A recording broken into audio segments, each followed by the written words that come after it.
Enrique, ¿cuál es el tema con el cual usted nos va a ilustrar el día de hoy? El tema de ahora te va a gustar también. El último te gustó mucho, esto de los cuerpos de gobierno, pero ahora quisiera platicarte un poco sobre las políticas y el protocolo y la importancia que tienen en una empresa familiar. ¿Qué es la política y el protocolo dentro de una empresa familiar? Pero mira, las políticas en una empresa familiar son las reglas del juego. Las reglas del juego tienen que existir. Imagínate tú un juego de béisbol sin reglas. Todo el mundo acaba a batazos.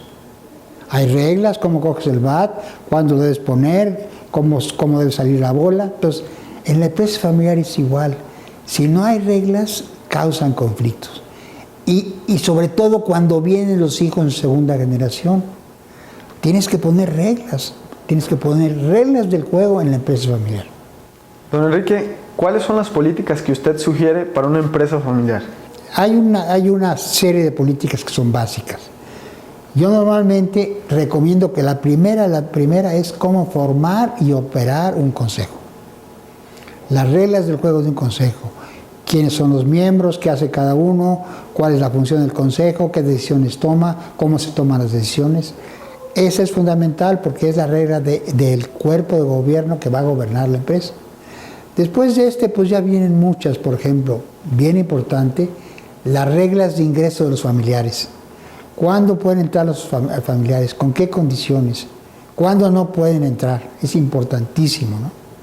Otra política muy importante son los sueldos y prestaciones de los socios familiares. Tengo una empresa familiar que se causó un gran conflicto porque los hermanos tenían reglas diferentes y había socios que tenían 6 carros y uno que tenía 2. Entonces, pues, eso causaba conflicto. Entonces, se reguló ya el sueldo, las prestaciones, los bonos, para evitar conflictos entre los socios. Estaba mencionando como una regla más. Otra que es muy importante, el que debes tener, es cómo traer nuevos negocios, venta de acciones entre socios, el reparto de utilidades, y ahí te podemos anunciar. Estas son las más importantes.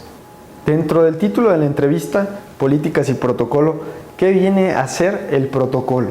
Un protocolo es la historia, los valores, el legado, la intención de los fundadores. Un protocolo es obtener, por ejemplo, de la familia, ¿por qué fundó la empresa tu abuelo? ¿Cuáles eran sus valores? ¿Cómo la fundó históricamente? Son datos importantísimos en una empresa familiar.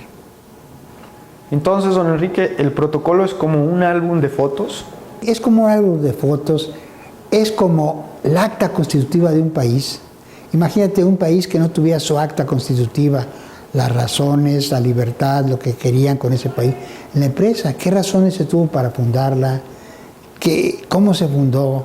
¿Cuál fue la intención? Son datos importantísimos que se necesita saber las siguientes generaciones. Porque tú, por ejemplo, la tercera generación, si no registramos eso, se puede perder. Y ya no puedes entregar ese álbum de fotos a tus hijos. Se pierde el legado. Don Enrique, dentro de las políticas y protocolo, ¿cómo se elabora un protocolo? Es bien importante tu pregunta. Se necesita un agente externa para elaborar estas políticas normalmente, con experiencia. Y estas políticas se hacen, por ejemplo, esta política que te mencionaba de sueldos, bonos y prestaciones entre socios familiares, se entrevista a los socios familiares, se recopila toda la información que te pagan a ti, qué bonos tienes, qué carros tienes, se revisa, se propone algo que sea equitativo, que sea justo para todos, y se propone en consejo. Y entonces queda perfectamente regulado el sueldo, los bonos, los carros, las prestaciones, y te va a evitar muchísimos conflictos a futuro esto. Y así se hace cada política, entrevistando y proponiendo a consejo. Ingeniero, no me queda más que agradecerle y preguntarle cuál sería el siguiente tema de la próxima entrevista. Bueno, pues aparte del siguiente tema, me recuerdo que que tienes tú que elaborar políticas todavía en tu empresa familiar. Así es. Porque tienes tu consejo consultivo, pero nos hace falta esas políticas. Bueno, ya vendrán, pero sí creo que son importantes y que hay que hacerlas. Pues el siguiente tema que yo te quiero hablar un poco después de esto, la importancia que tiene un plan estratégico en la empresa familiar y los planes de carrera de los socios. ¿Hacia dónde va la empresa? ¿Hacia dónde va la empresa?